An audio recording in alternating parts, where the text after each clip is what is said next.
Hello students, आज का हमारा टॉपिक है वेक्टर और cross product of two vectors, यानी कि दो वेक्टर्स का वेक्टर प्रोडक्ट या क्रॉस प्रोडक्ट। देखिए ये क्या होता है।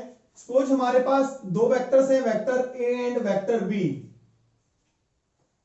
तो इन दोनों वेक्टर्स का हम क्रॉस प्रोडक्ट कैसे डिनोट करते हैं, इनके बीच में क्रॉस लगा देते हैं और इसको रीड भी ऐसे ही करते हैं, vector A cross vector B. Vector A का जब हम वेक्टर बी के साथ क्रॉस लेंगे, एक नई क्वांटिटी आएगी। वो नई क्वांटिटी भी एक वेक्टर ही होगी, यानी कि दो वेक्टर्स का क्रॉस प्रोडक्ट भी वेक्टर ही होता है। अब ए क्रॉस बी वेक्टर हो गया, नया वेक्टर होगा, यानी कि इसकी मैग्नीट्यूड भी होगी और इसकी डायरेक्शन भी होगी। और इसको डिफाइन कैसे करते हैं, A cross B is equal to magnitude of A magnitude of vector B sin theta into n unit vector. Theta is the angle between the vector a and b. Theta हमारा क्या है, a और b के बीच में angle. ये vector a है हमारा, ये वेक्टर b है। थीटा इन दोनों के बीच में क्या है, एंगल। और जो ये n यूनिट वेक्टर है, ये हमें वेक्टर a क्रॉस b की डायरेक्शन को बताता है और ये इसकी मैग्नीट्यूड होती है। इंटरेस्टिंग चीज ये है कि a cross b vector a और b दोनों पे परपेंडिकुलर होता है। a cross b is perpendicular to both vector a and vector b, दोनों पे परपेंडिकुलर होता है। a और b दोनों एक ही प्लेन में लाई करते हैं। जैसे एक प्लेन पेपर पे आपने वेक्टर a बना लिया, वेक्टर b बना लिया, तो a क्रॉस b इस तरीके से होगा, a पे भी परपेंडिकुलर होगा और b पे भी परपेंडिकुलर होगा।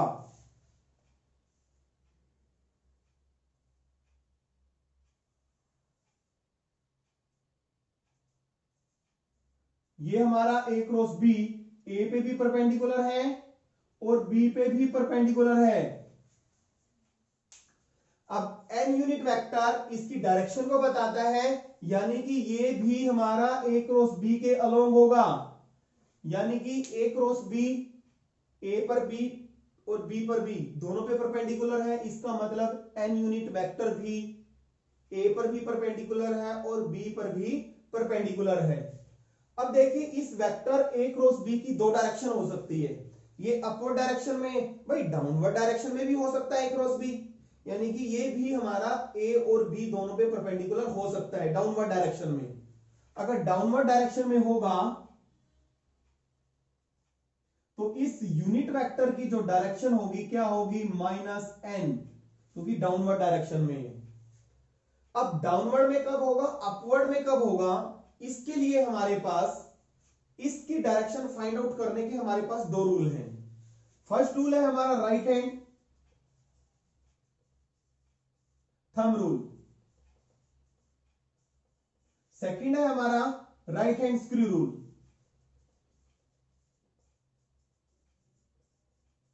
देखिए इस टॉपिक से रिलेटेड क्वेश्चन बहुत ही आसान है, एक्सरसाइज 10.4 में जो यूज होगा ये टॉपिक, बट इस कॉन्सेप्ट को समझना थोड़ा ध्यान से जरूरी है।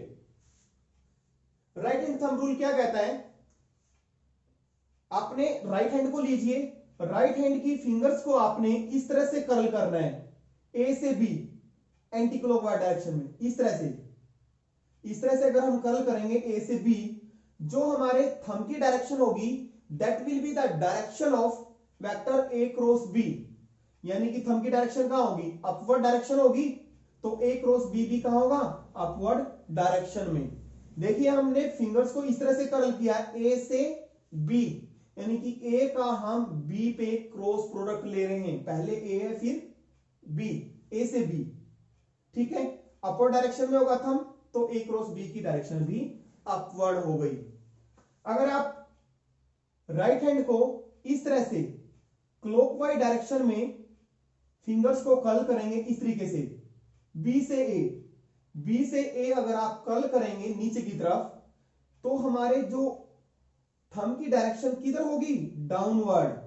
तो हमारे बी का अगर ए के साथ क्रॉस प्रोडक्ट लेंगे तो नीचे जो आएगा हमारा थंब वो डायरेक्शन किसकी देगा, बी क्रॉस ए की, यानी कि यूनिट वेक्टर हमारा किधर होगा, डाउनवर्ड डायरेक्शन में होगा।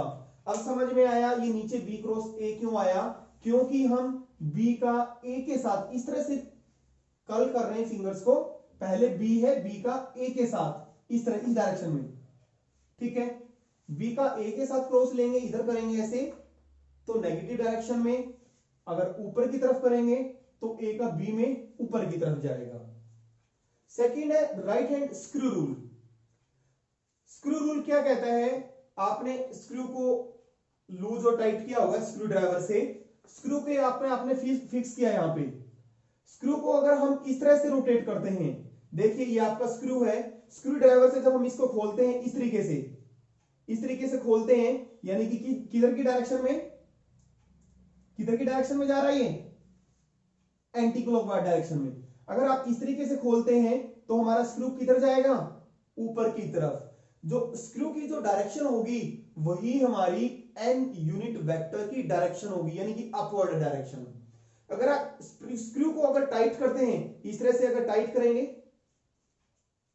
टाइट किया आपने इस तरफ, यानी कि क्लॉकवाइज डायरेक्शन में, क्लॉकवाइज डायरेक्शन में कर रहे हैं आप, ये कौन सी डायरेक्शन है, क्लॉकवाइज, तो आपका स्क्रू किधर जाएगा, नीचे की तरफ।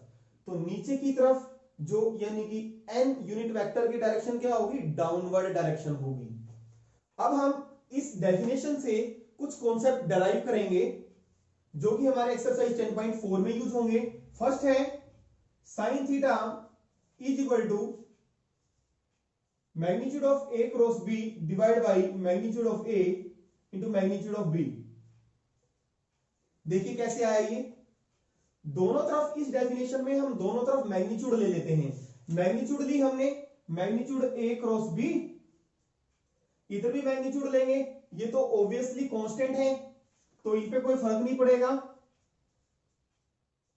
ये भी एक हमारी रियल क्वांटिटी है साइन थीटा, और एन कैप जब हम इसकी मैग्नीट्यूड लेंगे तो कितना हो जाएगा, यूनिट वेक्टर की मैग्नीट्यूड 1 होती है तो यहां पे 1 आ गया, और जब साइन थीटा निकालेंगे तो क्या हो जाएगा, magnitude A cross B divide by magnitude A into magnitude B. ये फॉर्मूला हमारा यूज होगा। सेकंड है किसी भी वेक्टर का अगर खुद के साथ हम क्रॉस प्रोडक्ट लें तो क्या होगा। अब ए का ए के साथ क्रॉस लेंगे, ये डेफिनेशन लगाएंगे, बी की जगह हमारा क्या हो गया, ए और ए के बीच में कितना एंगल है, 0 डिग्री, और साइन थीटा हम 0 डिग्री रखेंगे, साइन 0 होता है, तो ए क्रॉस ए 0 वेक्टर होता है, यानी कि किसी भी वेक्टर का खुद के साथ अगर हम क्रॉस प्रोडक्ट निकालेंगे तो 0 वेक्टर होगा। थर्ड, ए क्रॉस बी 0 वेक्टर है तो क्या होगा, जैसे आपने किया था डॉट प्रोडक्ट में, दो वेक्टर्स का अगर डॉट 0 है तो इसका मतलब वेक्टर्स आपस में परपेंडिकुलर होते हैं। A dot B is equal to 0 implies A is perpendicular to B. तो अगर क्रॉस 0 है तो वेक्टर्स आपस में पैरेलल होते हैं। देखिए कैसे, ए क्रॉस बी 0 वेक्टर है, इसका मतलब ए क्रॉस बी 0, इसका मतलब ये 0 हो गया, magnitude A magnitude B sine theta, ये हमारा क्या हो गया, 0। अगर ए और, ये कंडीशन तभी है जब वेक्टर ए और बी हमारे नॉन 0 वेक्टर हैं, यानी कि 0 वेक्टर नहीं है। ये 0 हो गया, इसका मतलब या तो ये 0 या ये 0 या ये 0 ये 0, बट ये तो 0 नहीं है क्योंकि वेक्टर हमने माना है ए और बी हमारे 0 वेक्टर्स नहीं है। तो इसका मतलब sine theta is equal to 0, क्योंकि ये 0 नहीं हो सकता, ये तो यूनिट वेक्टर है, इसका मतलब साइन थीटा 0। और साइन थीटा आपको पता है 0 कब होता है, theta is equal to 0 degree, 180 पे क्या होता है, 0 होता है। अगर थीटा 0 डिग्री होगा इसका मतलब ए और बी के बीच में एंगल 0 है, इसका मतलब ए और बी आपस में पैरेलल हैं। अगर थीटा 180 डिग्री होगा तब भी वेक्टर्स हमारे क्या है, पैरेलल हैं, लेकिन उनकी डायरेक्शन एक दूसरे के क्या है, अपोजिट है। तो मेन पॉइंट हमारा ये है जो कि हमारा क्वेश्चन में यूज होगा, दो वेक्टर का अगर क्रॉस प्रोडक्ट 0 है तो इसका मतलब वेक्टर्स क्या है हमारे, पैरेलल। अगर पैरेलल होंगे, यानी कि पैरेलल होंगे तो थीटा या तो 0 होगा या 180 होगा। साइन 0 0 होता है, यानी कि ए क्रॉस बी 0। अगर पैरेलल होंगे तो क्रॉस 0 होगा, और क्रॉस प्रोडक्ट अगर 0 होगा तो वेक्टर्स हमारे क्या होंगे, पैरेलल होंगे। Fourth concept, I cross I is equal to J cross K is equal to K cross K, ये इन सबकी वैल्यू 0 वेक्टर होती है। आपको पता है आई का आई के साथ क्रॉस लेंगे, दोनों के बीच में एंगल कितना है, 0 डिग्री, और साइन थीटा यानी कि साइन 0 0, यानी कि आई क्रॉस आई क्या हो जाएगा, 0 वेक्टर। इसी तरह से जे क्रॉस जे और के क्रॉस भी क्या हो जाएगा, 0 वेक्टर। आई का अगर जे के साथ अगर हम क्रॉस लेंगे, I J K these are the unit vectors. आपको पता है आई हमारा एक्स एक्सिस के लॉन्ग होता है, जे यूनिट वेक्टर हमारा वाई एक्सिस के लॉन्ग होता है, और के यूनिट वेक्टर जेड एक्सिस के लॉन्ग होता है। आई का जे के साथ लेंगे के आएगा, जे का के के साथ लेंगे आई आएगा, के का आई के साथ क्या आएगा, जे।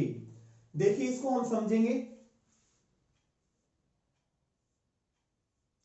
ये हमारे पास है एक्स एक्सिस, वाई एक्सिस और जेड एक्सिस। आई यहां पे होता है इसके लॉन्ग, आई जे के। जैसे कि मैंने बताया था, जब आप इस डायरेक्शन में रोटेट करते हैं अपने राइट हैंड को इस डायरेक्शन में, तो आई का जे के साथ क्रॉस लेंगे, जो दोनों पे जो परपेंडिकुलर होगा वो यूनिट वेक्टर क्या आएगा हमारा, के कैप। डेफिनेशन लगाएं हम, आई क्रॉस के जे, तो आई मैग्नीट्यूड, जे की मैग्नीट्यूड साइन थीटा, इन दोनों के बीच में एंगल आई और जे आपस में दोनों परपेंडिकुलर हैं, साइन 90, और आई और जे दोनों पे परपेंडिकुलर, जैसे डेफिनेशन में एन यूनिट वेक्टर लिखते थे ना, एन यूनिट वेक्टर ए और बी दोनों पे परपेंडिकुलर होता था। अब कौन सा यूनिट वेक्टर है जो दोनों पे परपेंडिकुलर हो, आई और जे पे, वो क्या होता है, के दोनों पे परपेंडिकुलर होता है, आई पे भी और जे पे भी। इन दोनों की मैग्नीट्यूड 1 साइन थीटा 91 के। तो आई का जे के साथ क्रॉस प्रोडक्ट लिया के, जे का के साथ, यानी कि हम इसी डायरेक्शन में रोटेट कर रहे हैं, जे का के साथ आई और के का आई के साथ जे। बट ध्यान दें, अगर हम जे का आई के साथ लेंगे माइनस के आएगा। क्यों? अब हम किस डायरेक्शन में ले रहे हैं, जे का आई के साथ इस डायरेक्शन में, क्लॉकवाइज डायरेक्शन में। तो क्लॉकवाइज डायरेक्शन में जो यूनिट वेक्टर होगा वो किधर होगा, नीचे की तरफ आएगा, डाउनवर्ड डायरेक्शन में, इसलिए माइनस के। आप इस फिगर से याद रख सकते हैं, यहां पे लिखा आई जे के। अगर हम इस डायरेक्शन में रोटेट करते हैं, आई का जे के साथ क्रॉस लेंगे, थर्ड वेक्टर आ जाएगा इस डायरेक्शन में, एंटी क्लॉकवाइज डायरेक्शन में, के का आई के साथ जे आ जाएगा। अगर हम डायरेक्शन रोटेट करते हैं, यानी कि इधर की बजाय उल्टा करते हैं, जे का आई के साथ, जे का आई के साथ क्रॉस प्रोडक्ट माइनस के, आई का के साथ, आई का के साथ क्लॉकवाइज डायरेक्शन में माइनस जे। इस तरीके से आप याद रखेंगे कि दो यूनिट वेक्टर्स आई हो या जे हो या के हो, अगर हम उनका क्रॉस प्रोडक्ट लेंगे थर्ड वेक्टर के इक्वल आएगा। अगर डायरेक्शन इस तरीके से है एंटी क्लॉकवाइज डायरेक्शन, तो पॉजिटिव थर्ड यूनिट वेक्टर होगा। अगर डायरेक्शन हमारी क्लॉकवाइज है तो नेगेटिव यूनिट वेक्टर होगा। ए क्रॉस बी, इसको रब कर दें, ए क्रॉस बी हमारा, जैसे डॉट प्रोडक्ट में क्या होता था, कॉम्यूटेटिव होता था, dot product A into B equal to B into A होता था। बट ये कॉम्यूटेटिव नहीं होता, क्योंकि यहां पे डायरेक्शन अपवर्ड भी हो सकती है और डाउनवर्ड भी हो सकती है। तो ए क्रॉस बी हमारा माइनस बी क्रॉस ए के इक्वल होता है। इसको भी देखिए हम कैसे प्रूव करते हैं, A cross B magnitude A magnitude B sine theta n unit vector. ठीक है, अब हम इसको ऐसे लिख सकते हैं, minus magnitude A magnitude B sine theta minus n, minus minus तो भाई प्लस ही बन गया। अब देखो ये क्या है हमारा, माइनस एन है, यानी कि डाउनवर्ड डायरेक्शन में, यानी कि आप यहां पे ए है यहां पे बी है, यानी कि बी का इधर की तरफ रोटेट कर रहे हो, यानी कि क्लॉक डायरेक्शन में बी का ए के साथ क्रॉस प्रोडक्ट ले रहे हो, बी का ए के साथ cross product, magnitude B magnitude A, but unit vector downward direction में बी क्रॉस ए। तो ए क्रॉस बी किसके बोला, माइनस बी क्रॉस ए की। इसकी कुछ प्रॉपर्टीज है, डिस्ट्रीब्यूटिव प्रॉपर्टी। अगर वेक्टर ए का क्रॉस लूं मैं बी प्लस सी के साथ, जैसे डॉट प्रोडक्ट में होती थी A cross B plus A cross C, अब lambda A cross B this is equal to lambda A vector cross B. इस प्रॉपर्टी के अकॉर्डिंग देखिए, जैसे डॉट प्रोडक्ट में भी होती थी, अगर हम किसी वेक्टर का दूसरे वेक्टर के साथ क्रॉस प्रोडक्ट लेते हैं बट वो वेक्टर किसी भी कांस्टेंट से मल्टीप्लाई है, फॉर एग्जांपल सपोज मैंने वेक्टर ए लिया, इसको मैंने क्रॉस प्रोडक्ट लिया 5b के साथ। अब यहां पे भी आप किसी स्केलर से मल्टीप्लाई ले सकते हैं, 2 से ले लिया मैंने। इन दोनों का ये प्रॉपर्टी क्या कहती है, देखिए अगर मैं इन दोनों का क्रॉस प्रोडक्ट ले रहा हूं, कांस्टेंट आपस में मल्टीप्लाई हो जाएंगे सिंपली, 5 2 जा 10, बस क्रॉस प्रोडक्ट हमारा वेक्टर्स के बीच में आएगा। ये प्रॉपर्टी ये कहना चाह रही है, वही हो गया हमारा वेक्टर के बीच में आपका क्या आ जाएगा, क्रॉस प्रोडक्ट आ जाएगा। How to find A cross B. Suppose हमारे पास 2 वेक्टर्स दिए हुए हैं, उन 2 वेक्टर्स का हम क्रॉस प्रोडक्ट कैसे निकालेंगे। शॉर्टकट मेथड है हमारे पास। सपोज हमारे पास वेक्टर ए ये दिया हुआ है और बी ये दिया हुआ है, शॉर्टकट मेथड को हम डिटरमिनेंट मेथड भी कहते हैं। तो ए क्रॉस बी को हम कैसे निकालेंगे, डिटरमिनेंट ऑफ, जैसे हम 3x3 ऑर्डर का हम डिटरमिनेंट निकालते थे मैट्रिक्स में, यहां पे लिखना आपने आई जे के, और यहां पे लिखने हैं स्केलर कंपोनेंट्स ए के, a1 a2 a3, और यहां पे बी के स्केलर कंपोनेंट्स निकले हैं b1 b2 b3, और डिटरमिनेंट निकाल देना है जैसे आप चैप्टर 4 में निकालते थे। फॉर एग्जांपल देखिए क्वेश्चन है हमारे पास, ए वेक्टर दिया हुआ है, बी दिया हुआ है हमारे पास, और ए क्रॉस बी निकालना है। तो ए क्रॉस बी कैसे निकालेंगे हम, यहां पे आपने डिटरमिनेंट लगाना है आई जे के, लिखना है यहां पे a1 a2 a3, ए के स्केलर कंपोनेंट्स 2 1 3,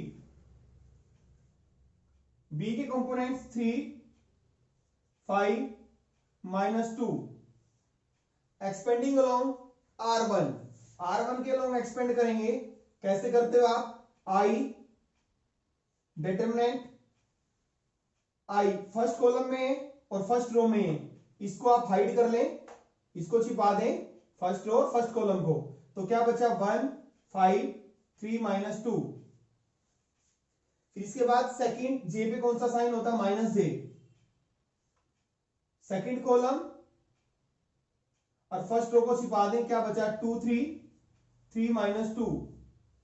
इसके बाद के पे कौन सा साइन, प्लस,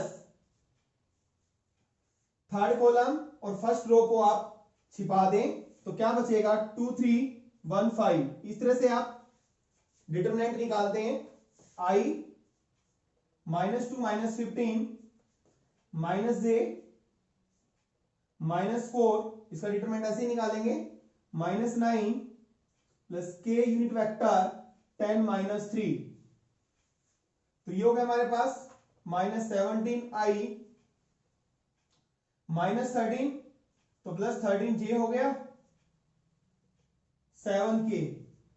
इस तरह से आप 2 वेक्टर्स का क्रॉस प्रोडक्ट निकालेंगे। अब हम देखेंगे कि जो शॉर्टकट मेथड है यानी कि डिटरमिनेंट मेथड है ए क्रॉस बी, ये इसके इक्वल होता है।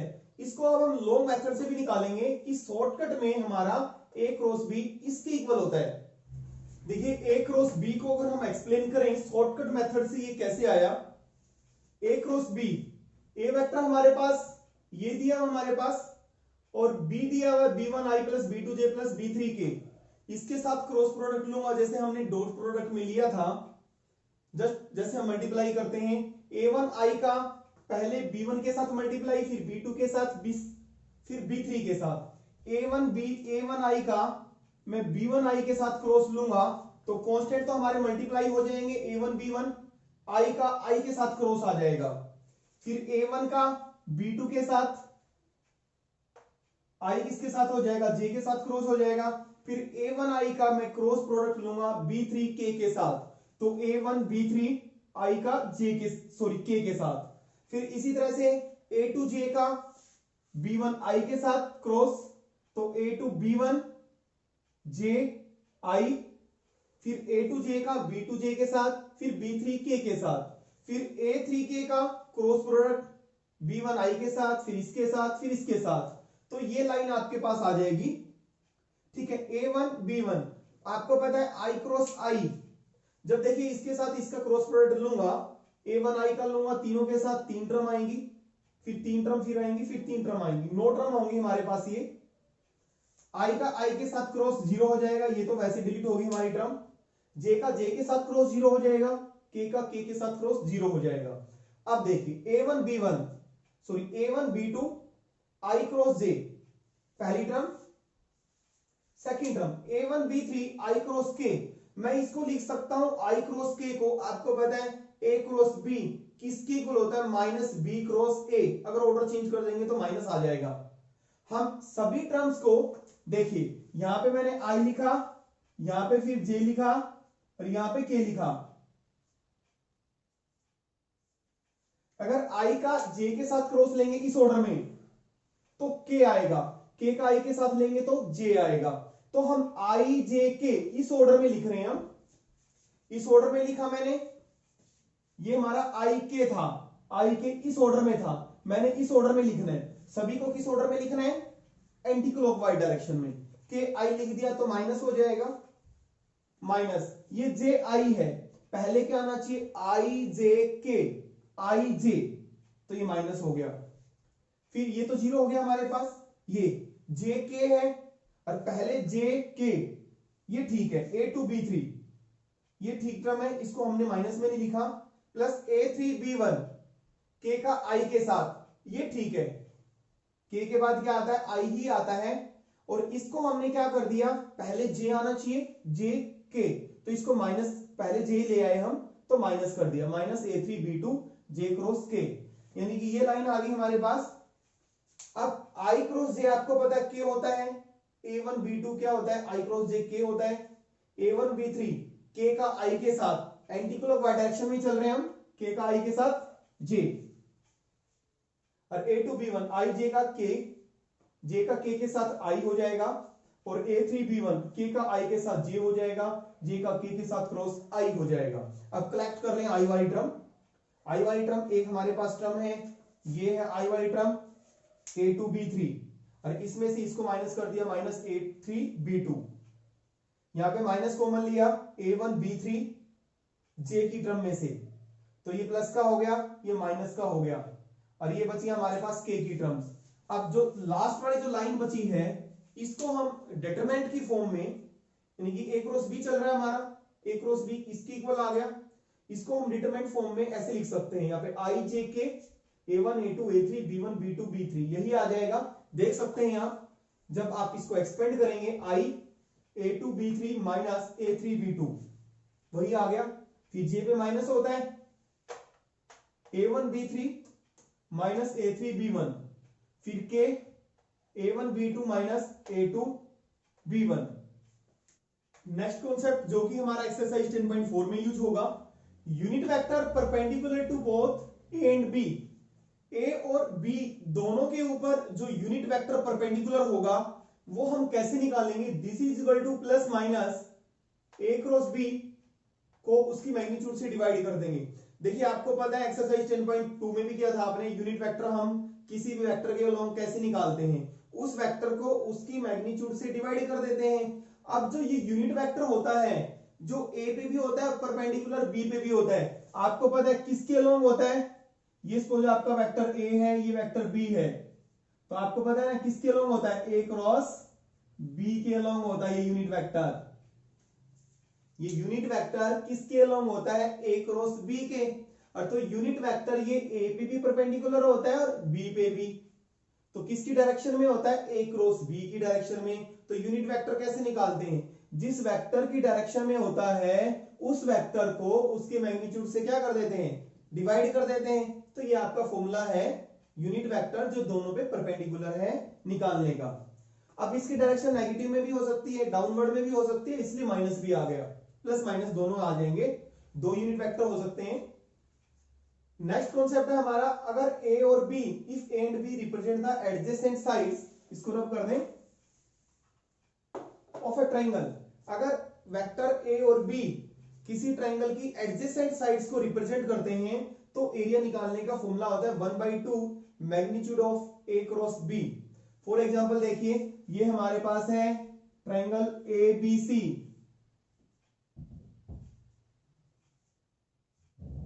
ठीक है। इसकी कोई भी दो एडजेसेंट ले लो, adjacent sides A B A C या B C B A, 1/2 into magnitude of कोई भी दो एडजेसेंट साइड्स। सपोज मैंने इसको रिप्रेजेंट कर लिया वेक्टर ए से और इसको रिप्रेजेंट कर लिया वेक्टर बी से, तो ये क्या कहना चाह रहा है, 1/2, बहुत ही आसान है, मैग्नीट्यूड ऑफ वेक्टर ए सी और ए बी, ए सी और ए बी कोई भी दो एडजेसेंट साइड्स ले लो, ए सी ए बी, उनका क्रॉस लेके उनकी मैग्नीट्यूड ले देनी है। तो इस तरह से हम एरिया निकाल लेंगे। इस कॉन्सेप्ट को देखिए हम इंप्रूव करते हैं, ये कैसे आया। क्वेश्चन बहुत ही आसान है, जब क्वेश्चन करेंगे आप एक्सरसाइज में। सपोज मैंने इसके ऊपर परपेंडिकुलर ड्रॉ कर दिया सी डी, और इनके बीच में एंगल मान लिया मैंने ए बी और ए सी के बीच में थीटा। तो एरिया हम कैसे निकालते हैं, एरिया ट्राइंगल का 1/2 बेस इंटू हाइट, बेस है हमारा ए बी और हाइट कितनी है हमारी सी डी। तो ए बी हमारा किसकी इक्वल है, A B magnitude of vector B, और सी डी हम निकाल लेंगे यहां से, सी डी इस ट्राइंगल ए सी डी में, in triangle A D C में C D by A C equal to sine theta perpendicular by hypotenuse. तो यहां से हमारे पास सी डी क्या आया, ए सी साइन थीटा, और बट आपको पता है ए सी क्या है, वेक्टर ए की मैग्नीट्यूड, वेक्टर ए की मैग्नीट्यूड इंटू साइन थीटा। तो ये आ गया हमारा सी डी, तो वेक्टर ए की मैग्नीट्यूड इंटू साइन थीटा। और आपको पता है ये किसकी इक्वल होता है, वेक्टर ए बी की, ए क्रॉस बी की मैग्नीट्यूड होता है। ए क्रॉस बी आपको पता है magnitude A magnitude B into sine theta into N unit vector होता है, बट मैग्नीट्यूड लोगे तो क्या हो जाएगा, ए क्रॉस बी की magnitude B magnitude A magnitude into sine theta, वही आ गया हमारा सेम। नेक्स्ट कॉन्सेप्ट बहुत ही आसान है, if vector A and B represent the adjacent sides of a parallelogram, यानी कि अगर हमें पैरेललोग्राम की एडजेसेंट साइड्स को अगर हम दो वेक्टर से रिप्रेजेंट करें तो एरिया निकालने का फॉर्मूला है एडजेसेंट साइड्स के क्रॉस प्रोडक्ट की मैग्नीट्यूड निकाल दो तो एरिया आ जाएगा। सपोज आपके पास, देखिए इसको हम वेरीफाई करते हैं, सपोज ये हमारे पास पैरेललोग्राम है, जब आप क्वेश्चन में यूज करेंगे बहुत ही आसान है, 2 मार्क्स में क्वेश्चन आता है, ज्यादा भी नहीं आता। ये हमारे पास suppose A B C D parallelogram है, ठीक है।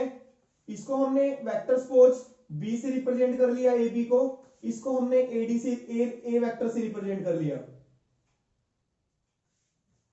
ए बी को हमने बी से रिप्रेजेंट कर लिया, ए डी को हमने किससे रिप्रेजेंट कर लिया, ए से। तो ये एडजेसेंट साइड्स हैं, वेक्टर ए और बी से रिप्रेजेंट किया। तो एरिया हम कैसे निकालते हैं, एरिया पैरेललोग्राम का base into height A B, और इसकी हाइट के लिए हम यहां से परपेंडिकुलर ड्रॉ कर देते हैं, यहां से मैंने परपेंडिकुलर ड्रॉ किया डीई, और ये मान लिया थीटा है इन दोनों के बीच में एंगल, एडजेसेंट साइड्स के बीच में एंगल कितना है, थीटा। तो ए बी इंटू डीई, अब ए बी किसकी इक्वल है,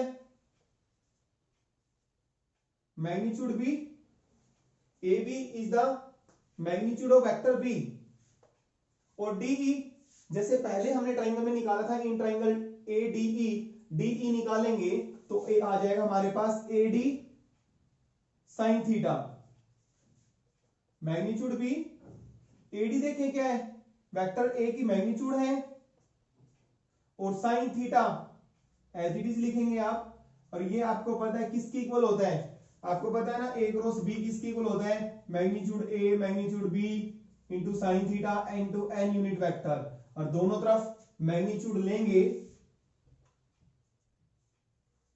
तो एन यूनिट वेक्टर की मैग्नीट्यूड कितनी हो जाएगी, 1 हो जाएगी, यूनिट वेक्टर है। और इन पे कोई भी फर्क नहीं पड़ेगा तो ये खत्म हो जाएगा। तो ये किसकी इक्वल है, magnitude of A cross B, यानी कि एरिया पैरेललोग्राम क्या आ गया, magnitude of vector A cross B. वही सेम चीज है हमारी, area parallelogram is the magnitude of vector A cross B. Exercise 10.4 का question number first, find cross product of vector A and B if vector A दिया हुआ हमारे पास और vector B दिया हुआ है। सॉरी, मैग्नीट्यूड निकालनी है हमें वेक्टर ए क्रॉस बी की। वेक्टर ए दिया हुआ है, बी दिया हुआ है, पहले हम ए क्रॉस बी निकालेंगे। कैसे निकालते हैं A cross B, determinant method, determinant of, यहां पे लिखते हैं हम आई जे के, ए के scalar components A1 A2 A3, 1 -7 7, B के लिखेंगे 3 -2 2, और expanding along R1, this is equal to I, first column और फर्स्ट रो को छिपा लेंगे, इन दोनों को मल्टीप्लाई करेंगे, -14 का +14 हो गया, फिर second element -j, second column और फर्स्ट रो, इन दोनों को मल्टीप्लाई करेंगे, 2 1 2, -21 प्लस k, थर्ड कॉलम और फर्स्ट रो को -2 और प्लस -21 का +21 बन जाएगा, दिस इज इक्वल टू, ये तो 0 आ गया, 0 आई, -19 तो +19j, और this is +19k। A cross B की मैग्नीट्यूड कैसे निकालेंगे, this is the under the square root of, ये तो 0 है, 0 की स्क्वायर 0 ही रहेगा, 19 square plus 19 square,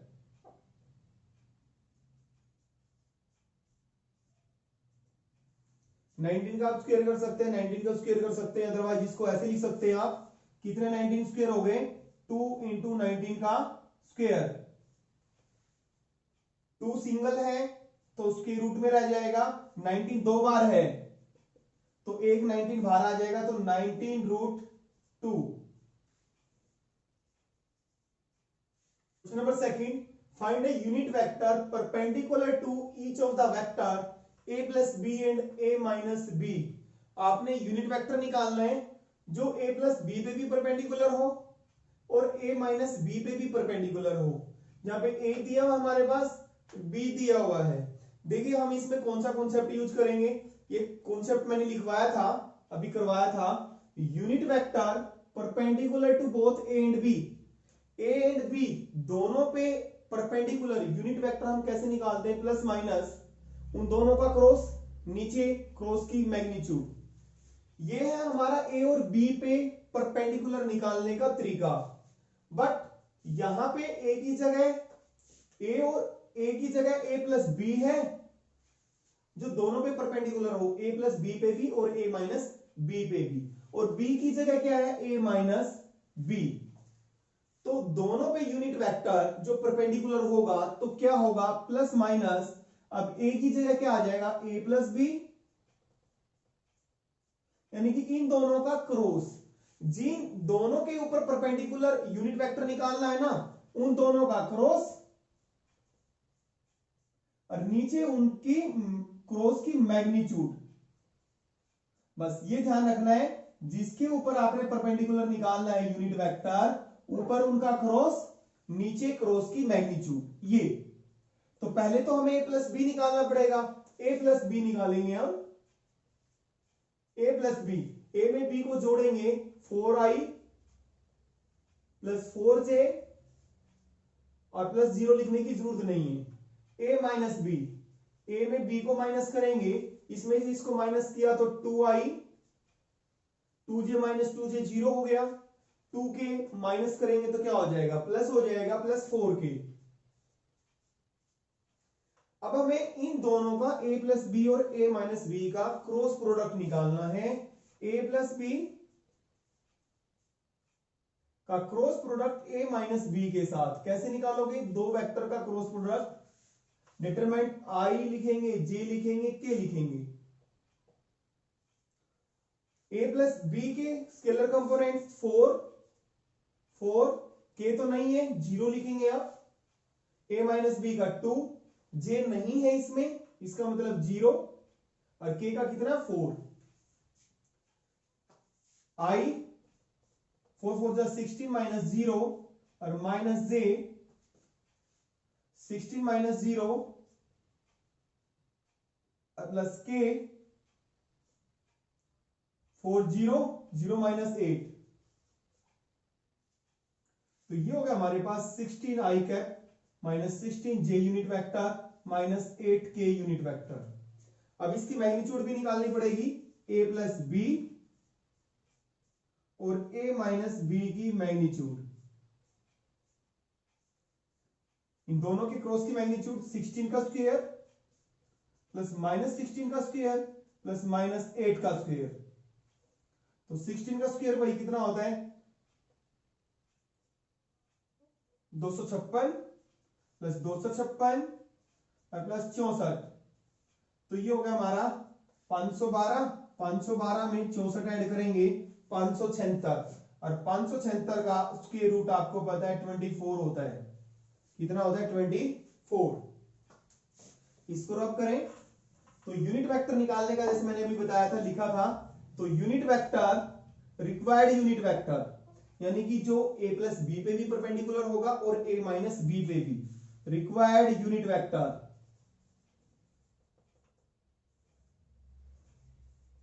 this is equal to plus minus a plus B, जिनके ऊपर परपेंडिकुलर निकालना उनका क्रॉस, नीचे उनकी क्रॉस की मैग्नीट्यूड। ये फॉर्मूला लगाना प्लस माइनस, ये क्या है हमारे पास, इन दोनों का क्रॉस प्रोडक्ट क्या है 16i माइनस 16j और माइनस 8k, और इसकी magnitude I 24। This is equal to plus minus 16 को 16 इसको सेपरेट लिखेंगे हम, कितना से हमारा 8 कॉमन आ रहा है बाहर, इसको ऐसे भी छोड़ सकते हैं आप, 8 कॉमन लेंगे तो 2i minus 2j minus k unit vector, और नीचे बच जाएगा 3।